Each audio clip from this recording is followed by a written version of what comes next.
첫 순서는 한국보건복지인재원 이기현 교수님께서 서울형 심리부검의 개발 과정이란 주제로 발표를 준비해 주셨습니다.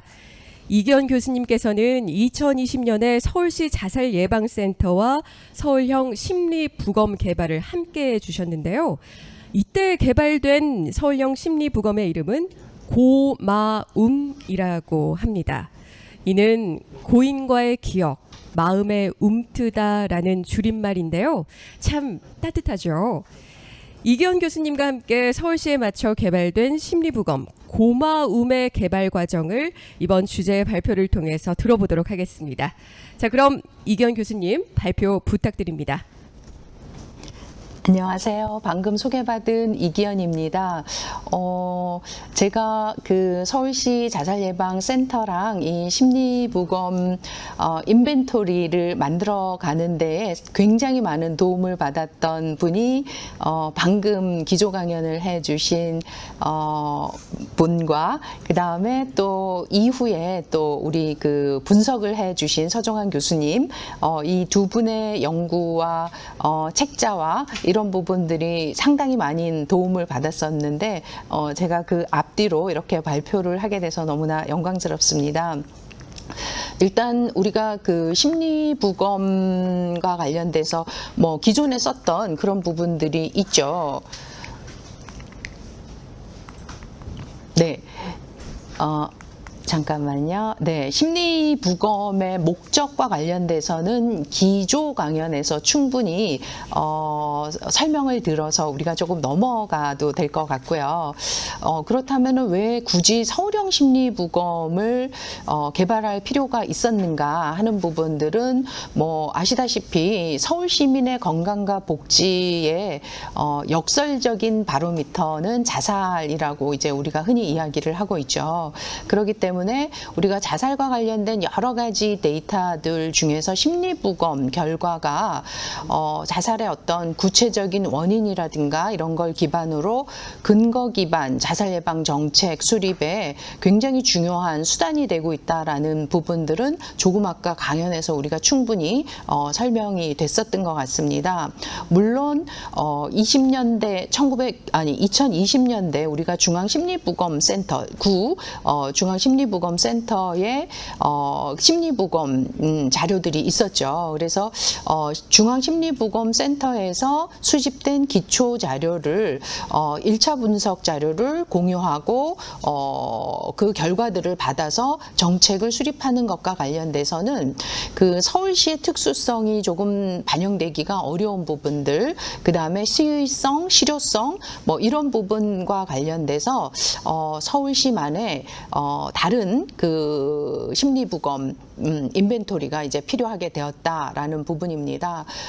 특히 이제 기존의 한국형 심리부검 면담 도구인 KPEC2 2.1 버전은 계속해서 지속적인 수정 보완을 통해서 객관적인 정보 뿐만이 아니라 질적인 정보를 보충하기 위한 노력을 하고 있습니다.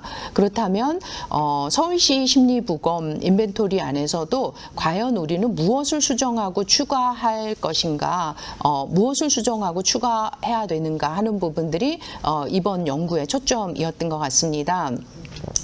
우리가 알고 계신 것처럼 심리부검 면담 도구는 사실은 면담자의 역량이라든가 그 다음에 이제 모아진 데이터를 분석자가 어떻게 분석하는가 하는 그 역량에 대한 의존도가 상당히 높습니다. 더군다나 이제 우리가 표현은 심리부검이라고 이야기를 하고 있죠. 그러나 우리가 아시다시피 자살이라고 이야기하는 부분들이 개인의 어떤 심리 내적인 특성뿐만이 아니라 지역사회 특성, 사회문화적인 영향력 이런 부분들을 고려해서 사회 환경적 맥락과 패턴을 어떻게 반영할 것인가 하는 부분이 중요한 숙제였던 것 같습니다. 그래서 이제 가칭, 그 당시에 이제 가칭 서울형 심리부검 인벤토리 이니셜을 가지고 우리가 스파이라는 표현을 일단 일단 썼고요. 이런 부분들이 면담 도구를 넘어서서 자료 수집, 분석, 그리고 이런 내용을 기반으로 자살 예방 정책을 개발하는 것 간에 통합성을 높이는 어떤 정보 체계를 수립하는 거가 필요하겠다. 뭐 이런 부분들을 반영하고자 했습니다. 그래서 이걸 위해서 이제 크게 문헌 연구와 질적 연구 두 가지로 접근을 했었는데요. 물론 이제 문헌 연구는 국내외 기존의 심리부검 관련 면담 도구라든가 정보 체계에 대한 특히 K-PAC 2.1에 대한 분석들, 그리고 이것과 관련된 연구물들을 중심으로 이제 분석을 했고요. 그다음에 이제 질적 연구는 이제 심리부검 전문가랑 이제 자살 예방 전문가들을 인터뷰를 통해서 현행 심리부검 체계가 갖고 있는 문제점이라든가 평가들, 이런 것들을 반영을 좀 하고자 했습니다. 그다음에 이제 특별히 기존의 심리부검 사업에 참여하셨던, 심리부검 상담을 하셨던 자살 유가족을 심층 인터뷰를 했습니다. 그래서 이분들을 통해서 심리부검 면담을 했었던 경험을 기반으로 우리가 개선 사항을 도출하려고 하는 노력을 했습니다. 일단 우리가 무엇인가를 개선하고 대안을 마련하기 위해서 심리부검이라고 이야기하는 부분들이 연구방법론적인 성격을 분명히 가지고 있죠.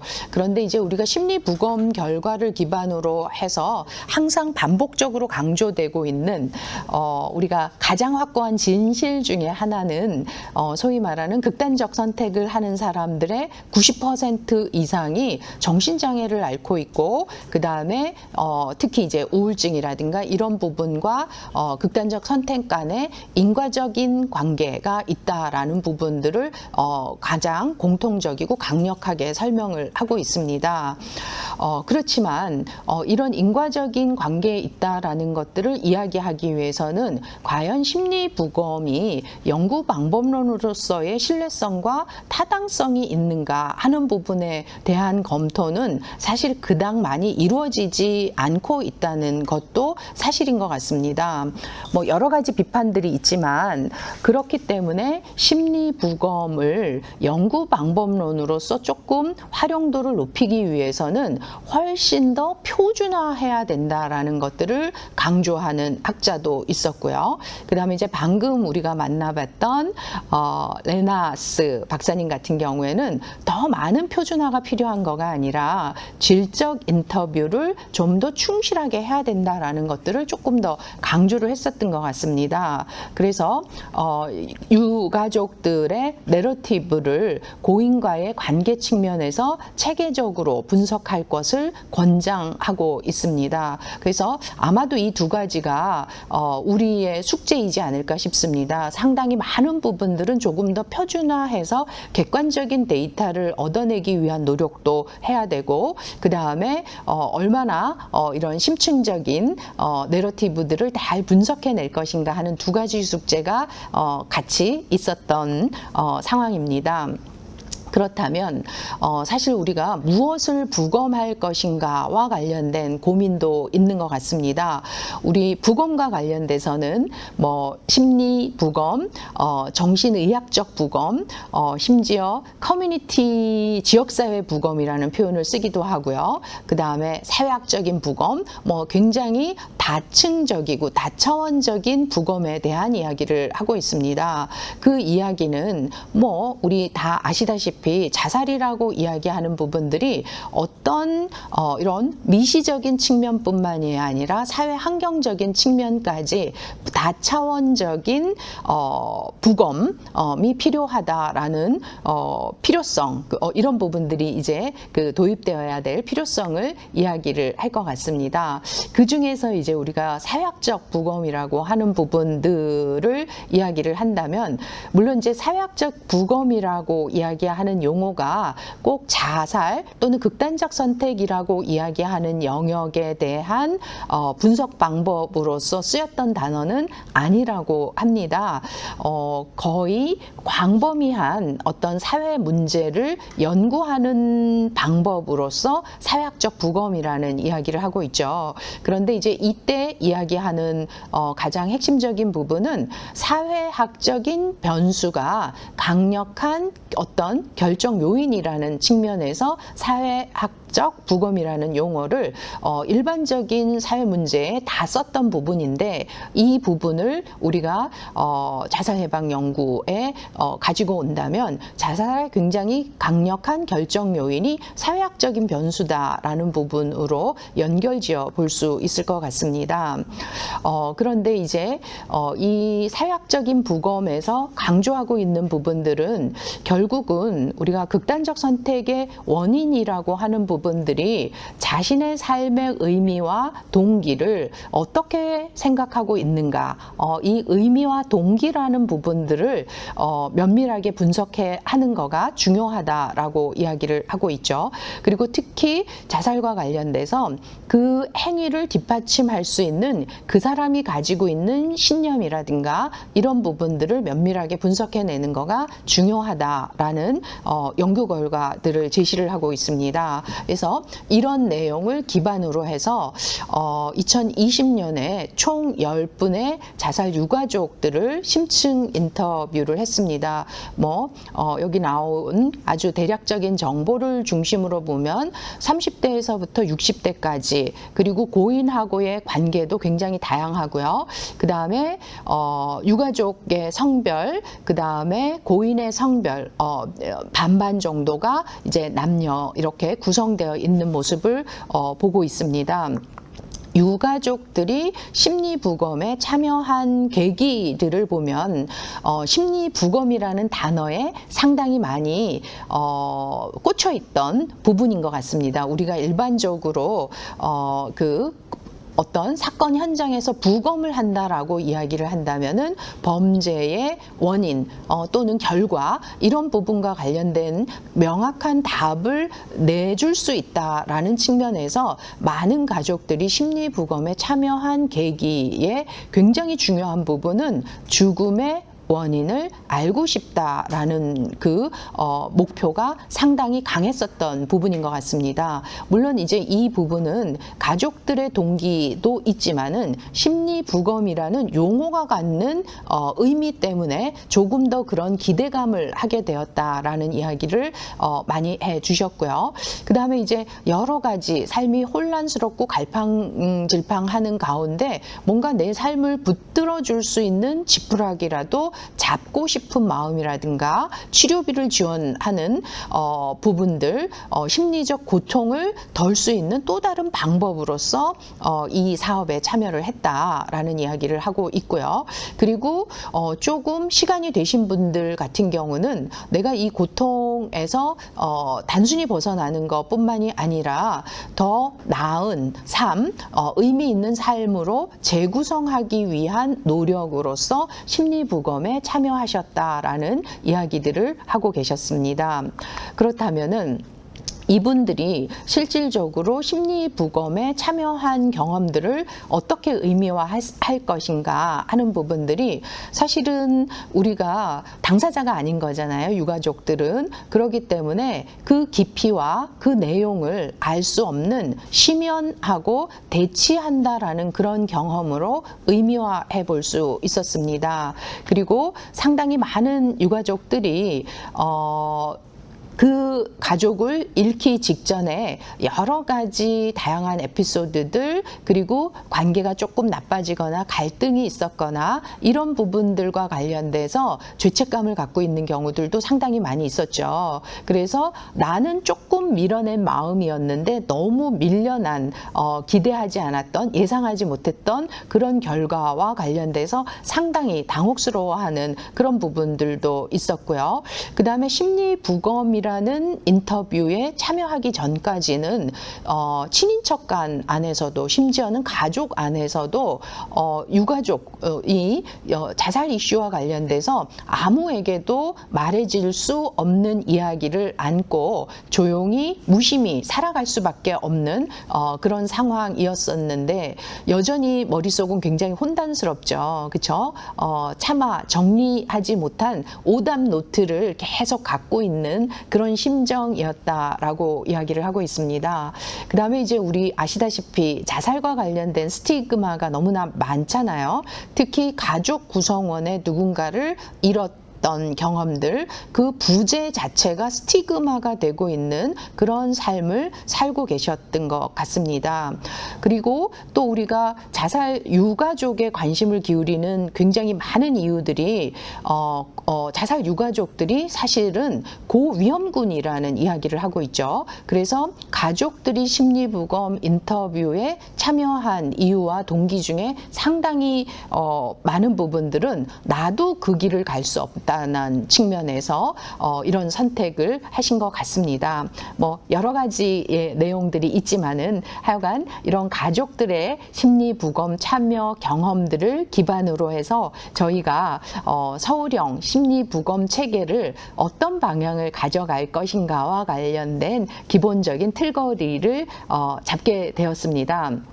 기본적인 틀거리는 물론 그 심리부검을 기반으로 하는 여러 가지 데이터들이 굉장히 중요하죠. 그렇죠? 그래서 심리부검 사업은 데이터 구축 사업이기도 하지만은 한 발 더 나아가서 위기 개입이나 자살 예방 사업으로서의 성격을 조금 더 강조할 필요가 있겠다. 그리고 우리가 이제 가장 염려하는 유족들이 갖는 어려움을 조금 더 적극적으로 지원하기 위한 원스톱 서비스 체계들을 이 인터뷰 결과들을 기반으로 만들어내야겠다라는 부분이고요. 그 다음에 이제 이렇게 지자체에서 별도의 심리부검 체계를 만들어내기 전까지 우리가 지금은 생명존중 희망재단이라는 큰 전달 체계 안에서 일을 하고 있지만은 그전에는 이제 중앙심리부검센터랑 지역센터가 굉장히 종적인 협력 체계를 갖고 있었습니다. 그런데 그 지역사회를 중심으로 횡적인 협력 체계를 만들어가는 거가 심리부검이라는 데이터 구축만이 아니라 그 지역사회의 자살 예방 사업을 만들어가기 위해서는 횡적 협력 체계를 만들어가는 거가 중요하다라는 방식으로 이야기를 풀어가 보려고 했습니다. 그래서 이니셜을 기반으로 서울형, 서울이라는 지역적인 특성과 그 다음에 심리부검이라고 이야기하는 부분들이 단순히 그 아주 미시적인 그런 관점이 아니라 사회학적인 관점을 좀 포함한 그런 부검이 될 수 있도록 했으면 좋겠다라는 부분으로 진행을 했습니다. 뭐 우리 그 레나스 박사님도 뭐 여러 번 언급했지만 슈나이더 박사님의 글이 갖는 힘이 상당히 많이 있죠. 우리가 심리부검이라는 단어를 채택하고 있기는 하지만은 사실은 우리는 죽음의 원인을 찾는 거가 아니고 그 사람이 무엇과 함께 죽었는지를 찾는 것이고 무엇으로 인해서 죽음을 맞이하게 되는 거는 아니다라는 표현이 저한테도 되게 가슴에 와 닿았던 표현인 것 같습니다. 실제로 가족들 입장에서는 심리부검이라는 단어로 인해서 심리부검 인터뷰의 목적이 조금 축소돼서 이해되는 그런 경향들이 있었습니다. 그래서 심리부검의 목적을 우리가 정말 원인을 알기 위한 부분이 아니라 애도상담이라든가 뭔가 고인의 삶을 우리가 통합할 수 있는 기회를 갖도록 한다라는 측면에서 고인의 삶의 의미에 초점을 두고 복귀하는 과정으로서 설명되고 필요하다면 용어도 바뀔 필요가 있지 않을까라는 생각이 들었고요.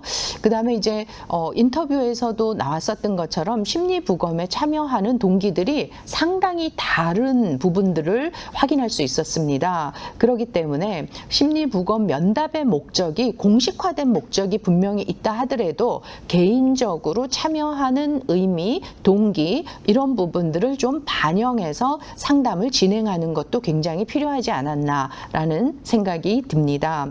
그리고 아까 우리가 심리부검과 관련돼서 굉장히 갈등스러운 주제가 두 개가 있었죠. 어떻게 하면 표준화시킬 수 있을 것인가 하는 부분들, 그리고 어떻게 하면은 상당히 그 질적인 인터뷰를 담보낼 수 있을까, 맥락적 인터뷰를 해 나갈 수 있을 것인가, 이런 부분들의 두 토끼를 다 잡아야 되는 그런 상황에 놓여 있습니다. 그렇기 때문에 사실은 인터뷰어인 심리부검 면담원이 이 심리부검 인벤토리 자체를 충분히 이해하고 맥락적인 인터뷰를 해 나가는 것들이 굉장히 중요하다라는 측면에서 인터뷰어에 대한 교육이라든가 이런 부분들이 굉장히 중요하다라는 부분을 저희가 확인할 수 있었습니다.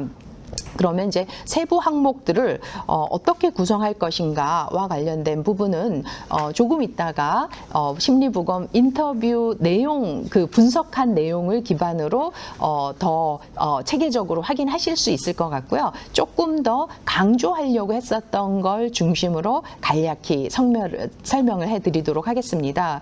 기존의 내용 안에서 성별 포기라든가 친밀한 관계 이슈에서 우리가 너무 양성, 뭐 성별 표기나 이런 부분들이 굉장히 좀 많았었던 것 같아서 젠더 이슈들이 조금 반영될 수 있도록 하는 부분을 좀 수정 보완을 했었고요. 그 다음에 이제 기존의 학교나 군대나 직장 생활에서의 스트레스라든가 이런 부분들을 탐색하는 거에 굉장히 비중을 두고 있었죠. 그런데 이런 부정적인 생활 사건 중심으로 탐색하는 것뿐만이 아니라 그런 스트레스를 고인이 어떤 방식으로 해결하기 위한 노력을 했었는지, 대처하려고 노력을 했었는지, 이런 부분들을 조금 강조함으로 인해서 병리적 관점을 조금 보완하려고 하는 그런 항목들을 좀 추가를 했습니다. 그 다음에 이제 마지막으로 사실은 기존의 심리부검 안에서는 그 자살과 관련된 이슈에 너무 많은 비중을 두고 고인이 갖고 있었던 경제 상태라든가 사회보장 현황이라든가 복지 제도에 대한 인식들을 사실은 세분화해서 다루어주지 않고 있었습니다.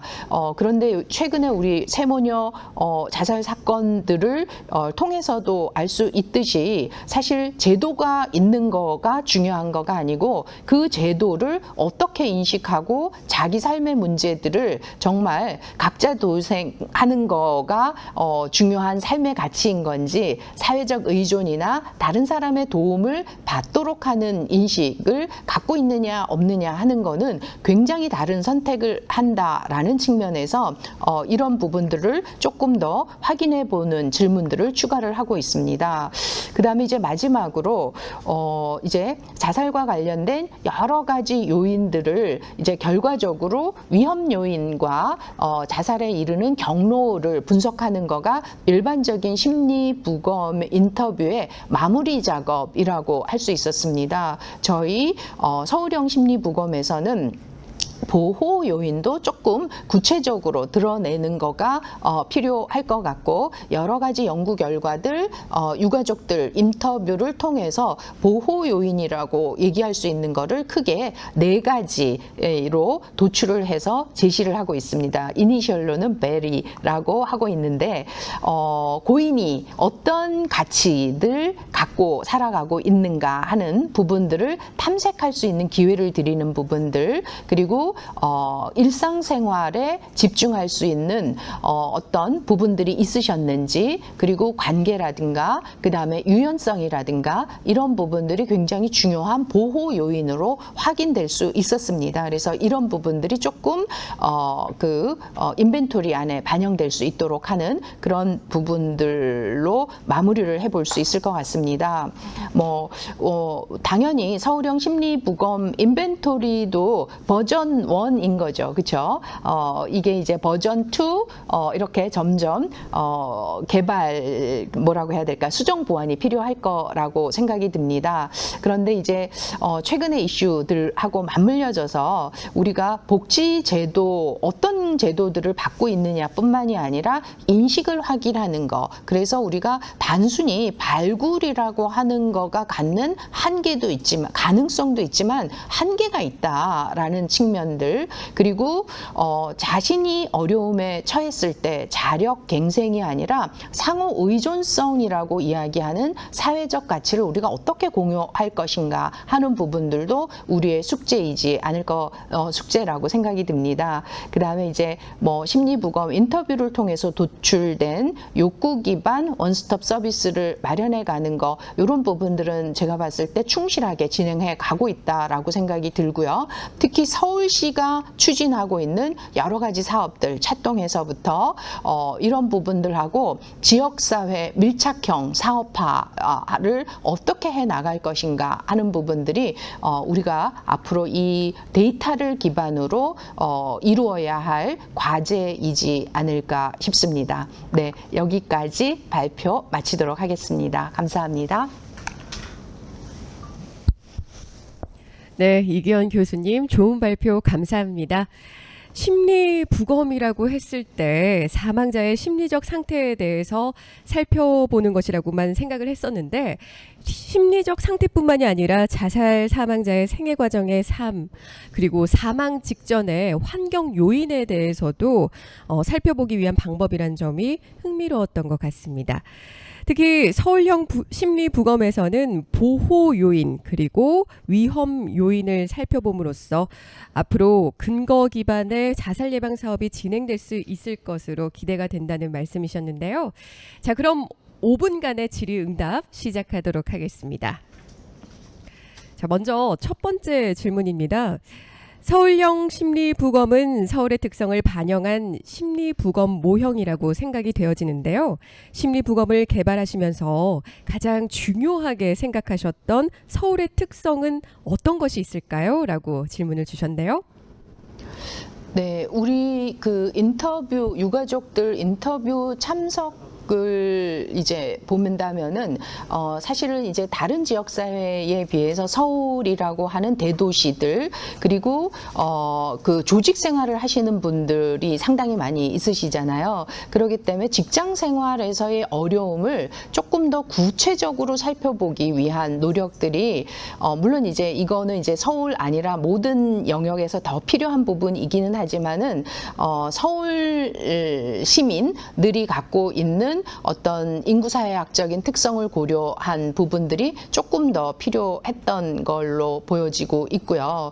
그 다음에 지역사회 특성과 관련돼서 우리가 많이 이야기를 하고 있죠. 뭐 그런 부분들은 사실은 이미 그 저소득 밀집 지역을 중심으로 예방 사업들을 하고 있어서 그게 이제 인터뷰 자체에 충분히 반영되는 필요는 없었지만 특히 조직 안에서 직장 생활 안에서의 어려움 이런 부분들이 조금 더 디테일하게 다뤄지는 거가 필요하겠구나라는 부분들을 확인할 수 있었습니다. 네.